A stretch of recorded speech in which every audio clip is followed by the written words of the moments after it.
Hello everyone, welcome to Basic Engineering. In this video, we will discuss the reason behind ships floating on water. Have you ever wondered why this happens? I guess most of you know the reason. Ships as a whole have lesser density than water. Yes, obviously that's right. But the real question is why a body with lesser density floats in a fluid of higher density. So let's get into the detail. For this phenomena to understand, we have to know what is called Pascal's law. So Pascal's law states that the pressure at a point in a static fluid is equal in all directions. So static fluid means a fluid which is not flowing, and Pascal state that the pressure in an infinitesimally small point in static fluid is equally distributed in all directions. So now let's prove that. Consider a triangular element with dimensions delta x, delta y and delta s. So as he says, in a fluid forces P1, P2 and P3 act on three walls or three directions. So let's consider them. Now let's convert them into forces. So pressure when multiplied by area, normal area gives you force. So pressure P1 into delta x into delta y gives you the force F1, and the pressure P2 into delta x into delta y gives the force F2, and the pressure P3 into delta s into delta y gives the force F3.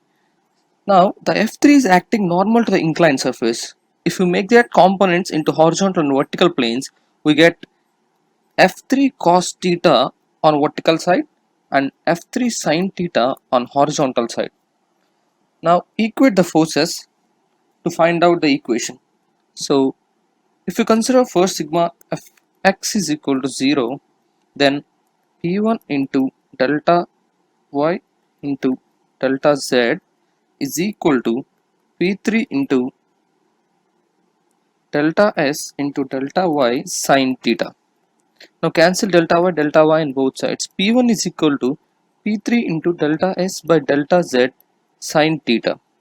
As you can see, sin theta is delta z by delta s, and this is the reciprocal of sin theta. So this and this will get cancelled. So the equality here is P1 is equal to P3. Let's put it in the box and move on. Now equate the forces in y direction. Sigma Fi is equal to 0.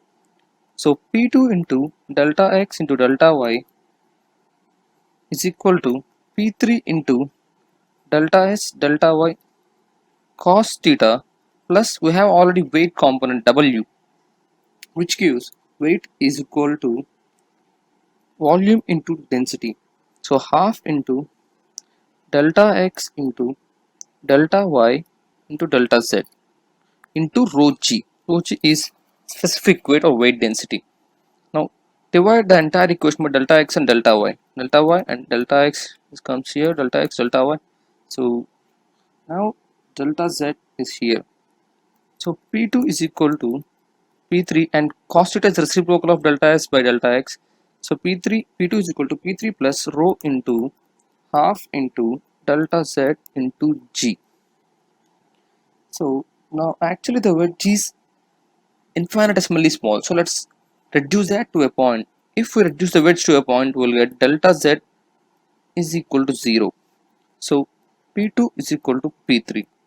So from there we'll get P1 is equal to P2 is equal to P3. Pressure is all equal in all directions. Part 2. Hydrostatic forces. So now let's imagine a cuboid with dimensions delta x, delta y and delta z, and with a center pressure P acting at the centroid of this cuboid.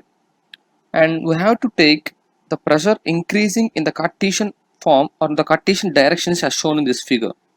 So the positive x indicates the pressure is increasing and the negative x indicates the pressure is decreasing, and the same with the respective axis. So if you derive the forces or pressures in all the three directions, you will get, if the pressure at the center is P, then the pressure at the left face is P minus dou P by dou x into delta x by 2. So this is because the pressure is decreased by an amount of dou P by dou x into delta x by 2. And the same with the right side, the pressure is increased by the same respective amount. Now in order to convert these pressures into forces, you have to just multiply it by the normal area. So the normal area on which the pressure is acting is this, and this is given by delta y into delta z. So we already have the forces in x direction. So now let's equate the forces in x direction. So sigma fx is equal to 0. So it gives p minus dou p by dou x into delta x by 2 into delta y delta z minus p plus dou p by dou x into del x by 2 into delta y into delta z is equal to 0. So by cancelling delta y and delta z, you will get this. After further modifications, you will directly get delta by dou p by dou x is equal to 0, which indicates the pressure will not be changing in x direction, or the pressure will be entirely same xy plane. So this is what this equation means. Now let's do the same with fz. In z, forces in z direction. If you consider forces in the z direction, there will be another force called the weight. The weight of the fluid element will be acting downwards from the center of mass. So if you equate the forces in z direction, we will get this equation. And if you divide by delta x, delta y, delta z, you will get this equation. And further modifying this, you will get dou p by dou z is equal to minus rho g. And the negative sign indicates the pressure decreases in the direction where z increases. And z is given as height or depth of the fluid system. So now let's integrate for this as a whole. So delta integration of dp is equal to integration of rho g dh. From this we will get p is equal to rho g h. So this indicates pressure will be equal to the multiplication of weight density into height of the fluid element or the depth of the fluid element from the top, from the free surface. So let's keep it here as it is required further. So this is equation number 2. So in derivation of this formula, we put pressures P, P, P. So not P1, P2, P3, because earlier we have proved that P1 is equal to P2 is equal to P3. That's why I have put the pressures P, P, P, not P1, P2, P3. Part 3. Hydrostatic force on a curved surface. So now let's consider a body of weight W floating in the fluid of density rho. So actually from the above equations we have found out that there will be a force acting on the body which is pushing it upwards when it is floating. So if you get into the detail, imagine these two curved surfaces as here, and this is a resultant force Fr1 and Fr2 on the two sides of the body. Now this Fr1 has two components, one Fh1 and Fv1, horizontal component Fh1 and vertical component Fv1. Similarly, the right side of the body also have the same. Now to do further analysis, we have to consider an inclined surface dA, this inclined surface dA with an angle making theta with horizontal. So if this is dA and this will be dA sin theta and the horizontal component will be dA cos theta, and if a force is acting like this, and it will be shown in this figure. So dFr is the elementary force due to fluid pressure, and if this is made into components, this is Fh and this is Fv. So we have dFv is equal to dFp cos theta, as this is sine of 90 minus theta is equal to cos theta. We have dFv is equal to dP cos theta. So, and we also know that dFp is equal to rho g h into dah from above, as p is equal to rho g h, f is equal to p into elemental area dA, and the vertical force has to be projected on the horizontal area, so dA p into dah. Now to get the whole force we have to integrate F is equal to integral dFv. Now if we do the same, integrate rho g h dah. So this indicates rho g into integral of h into dah. Now this equation has a particular term HdA. What does it mean?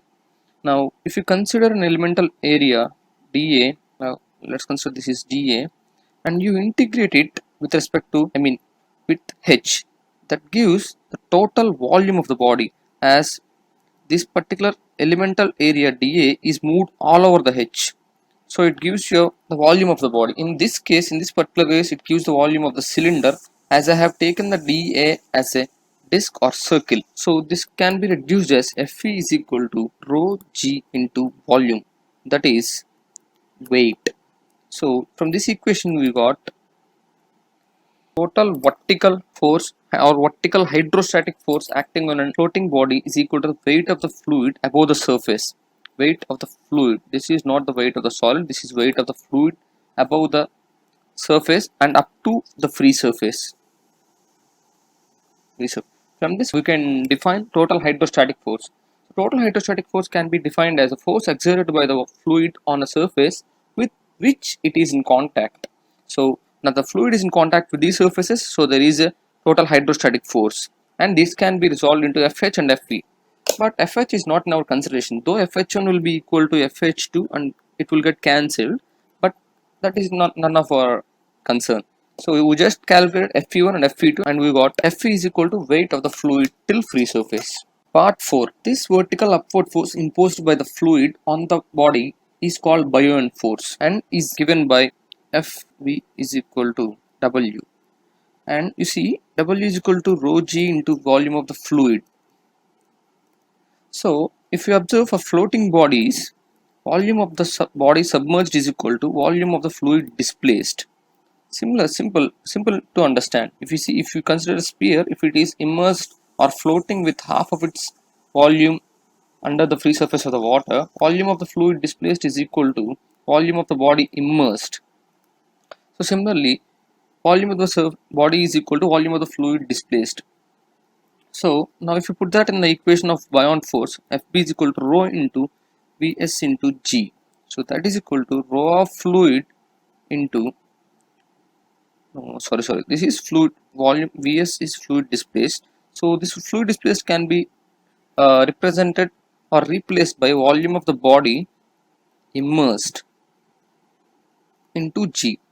And for a body to float, the weight force has to be equal to the force of buoyancy. So equating that, weight is equal to force of buoyancy. That implies rho of body into volume of body into G is equal to rho of fluid into volume of fluid into G, volume of fluid. So this volume of fluid is nothing but volume of body immersed, as we got it here, and cancelling Gg we will get rho of body by rho of fluid is equal to volume of body immersed by volume of body total. So this is always less than 1 for a floating body, because when a body floats, the total volume will never be submerged. If the total volume is already submerged, it is no more a floating body, it is a submerged body. So for a floating body, this has to be less than 1. From here we can directly conclude that in order for a body to float, the density of the body has to be less than density of fluid. Now this is the reason why ships and every other thing which has lesser density than seawater floats on the sea. So now we know why bodies of lesser density floats on fluids of higher density. But how should a ship manage to do that? I mean, just look at cruisers and sea liners. They are huge, heavy metal monsters, but still they manage to float because they are structurally hollow, making the volume displaced by the ship very large and in correspondence to its gross weight. So let's consider an example. The water density in northwestern part of the Indian Ocean is 1024 kg per meter cube. So if a ship that cruises in Indian Ocean must have its net weight when fully loaded by the volume into factor of safety must be less than 1024 kg per meter cube, which makes it float on the water. Let's observe some practical images of ship hull and its design. As you can see, the ship with structural damage, the deck plating is removed some part and the entire hull part of the ship below waterline is almost empty, with only cargo and machinery. So this empty space is what makes a ship displace more water when compared to the same mass as a solid structure, and thus makes it float. The image of American warship USS South Dakota in New York port provides us a better isometric view of the ship hull. These vertical walls serve as separations and prevent water from entering other chambers of the ship in case of an accident and prevent it from drowning. If you find this video interesting, please subscribe to our channel and support us on patreon.com/basicengineering. It can help us create more videos like this. Thank you.